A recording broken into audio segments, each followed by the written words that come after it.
Audio Jungle.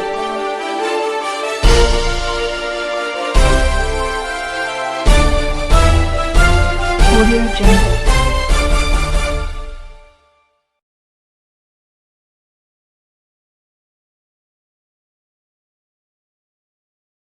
न्याय मिला है कहीं ना कहीं तो देखिए कि आज जो न्याय मिला है, ये न्याय ये साबित करता है कि माननीय विज साहब की जो चक्की है ना, वो चलती तो आहिस्ता है लेकिन पीसती बारीक है।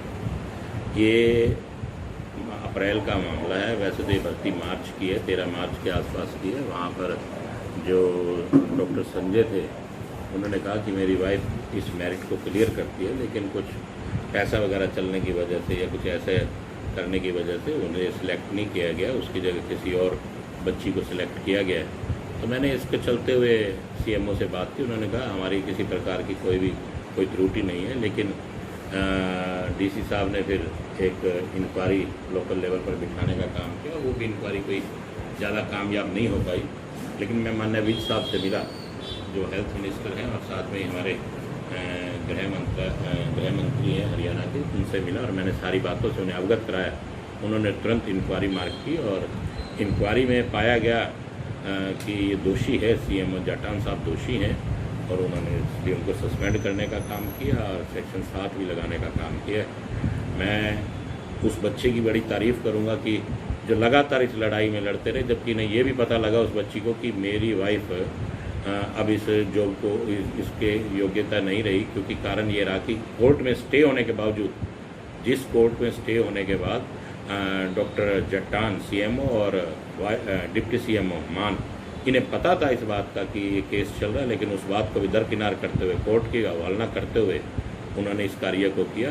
जहाँ पर ये सरकार के दोषी हैं, वहीं पर ये कोर्ट के भी दोषी, और इनको सख्त से सख्त इनके प्रति कार्रवाई होनी चाहिए। अस्पताल में दौरा कर आप लगातार स्वास्थ्य सुविधाओं पर भी सवाल उठा रहे थे। मैं दौरे के इस कोविड के चलते हुए भी हॉस्पिटल में पहुंचा। उस दिन भी सीएमओ साहब वहां नहीं थे। उन्होंने कहा कि मैंने डीसी साहब से बात की थी। डीसी साहब ने कहा कि वो माननीय हेल्थ मिनिस्टर से मिलने गए हैं, लेकिन मुझे नहीं लगता कि वो हेल्थ मिनिस्टर से मिलने गए होंगे सीएमओ साहब।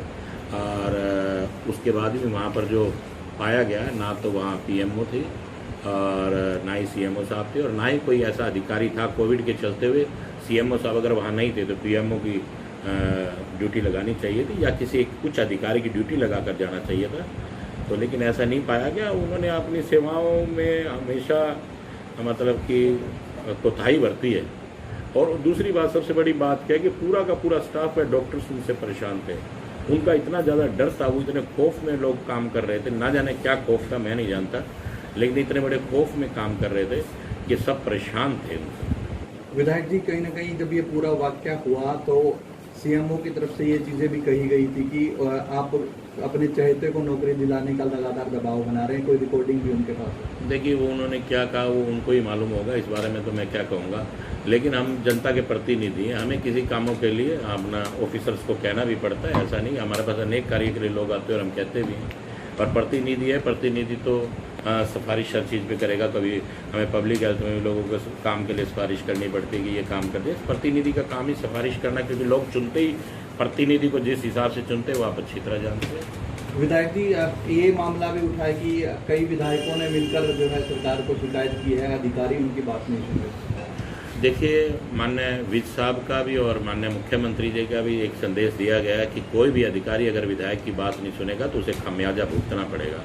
और मैं भी यही कहूँगा कि जींद को अगर ये लोग ये समझते हैं कि जींद सूना पड़ा और किसी प्रकार की जींद की जनता के साथ अगर अनदेखी करेंगे तो खमियाजा भुगतना पड़ेगा। ये मैं भी कह रहा हूँ। ऑफिसर इस बात को, सभी ऑफिसर, वो किसी भी महकमे का ऑफिसर हो, उसे ये बात मान के चलनी पड़ेगी कि जींद सूना नहीं है। जींद में जब तक हम लोग हैं तब तक कार्य को बेहतर ढंग से करना पड़ेगा।